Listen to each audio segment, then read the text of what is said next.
Hello everybody, and welcome back to Beauty Lawyer Victoria.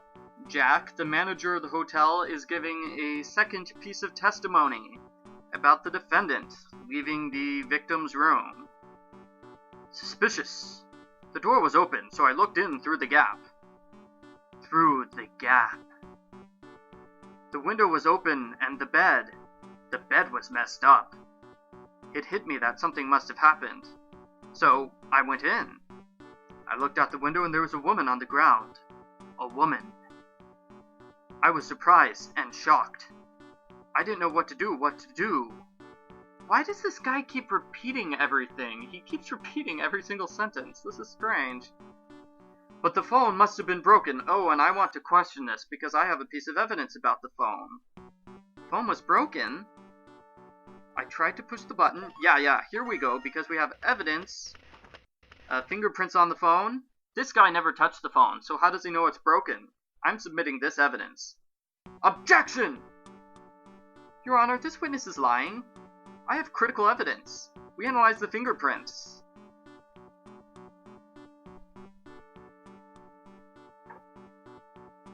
Yeah, why are you lying about using the phone here, Jack? He is a ruthless criminal who keeps on lying and frames an innocent person to conceal his criminal act. Attorney, don't you think you're overreacting? Every manager has to wear white gloves. It is obvious that my fingerprints are not on the phone. I was wearing gloves. Oh. Whoops. Womp womp womp.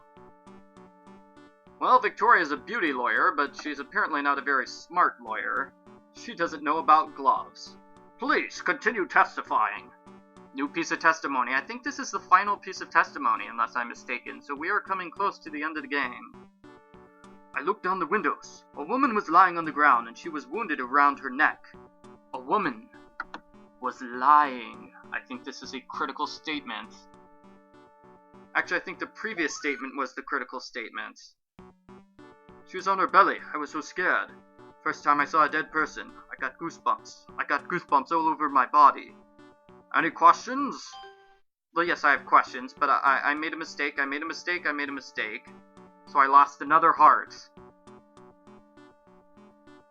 I lost another heart because I'm making him repeat his statements. A woman was lying on the ground, so this is the statement that I want to do something with. I want to question this statement because Beauty Lawyer Victoria is coming up with a great trap in order to prove that Jack is the murderer. So question here. That is nonsense? You're on the 8th floor. You can't tell whether it is a man or a woman from the 8th floor. Ooh, that's a really good point there, Beauty Lawyer. How could you see the wounds on her neck? You are certainly lying. No, I mean, a belt was in the hotel room. You know, there was a belt. Oh, and here's the trap. Do I want to question this statement, or do I want to present my beautiful, beautiful piece of evidence? No, I think I want to question it. What are you talking about? There was no belt in the hotel room. There was a rope in the room. You are making this up to conceal your criminal act. No, what do you know? That was a belt!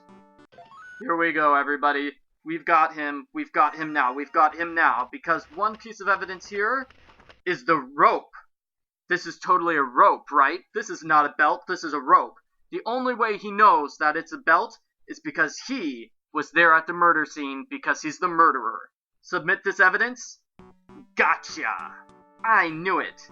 I was waiting for you to say that. You are the murderer. That rope is worn by women as a belt, but you can't tell that it's a belt just by looking at it. I mean, seriously, you guys saw, right? You looked at that, you can't tell it's a belt, right? That's clearly a rope. You know that rope was a belt because you are the murderer. In other words, you intruded into the victim's room, quarreled with her for some reason, assaulted her, undid her belt to choke her to death, and threw her body out the window to get rid of the evidence. And then you just left the belt in the hotel room for the lawyers to find. Not a very good plan, Mr. Murderer. Based on this evidence, I'm certain the witness is the murderer. I will rely upon your wise judgment, Your Honor. What? How dare you? What do you know? I will kill you, you beep! I will kill you! The witness is dismissed from the court. Please give your closing arguments. Wow, why didn't the prosecutor say anything during that entire cross-examination? Really, prosecutor, you should have stood up or something. The defendant was mad because Jessica refused to see him after becoming Miss USA. That is my argument. As it has been made clear, the defendant and Jessica were still in love even after she became Miss USA. This clarifies that Dennis had no motive.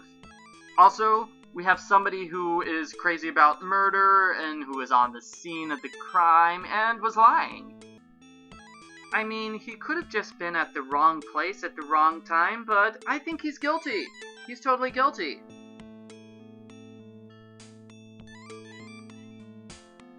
I will rely on your wise judgment again, Your Honor.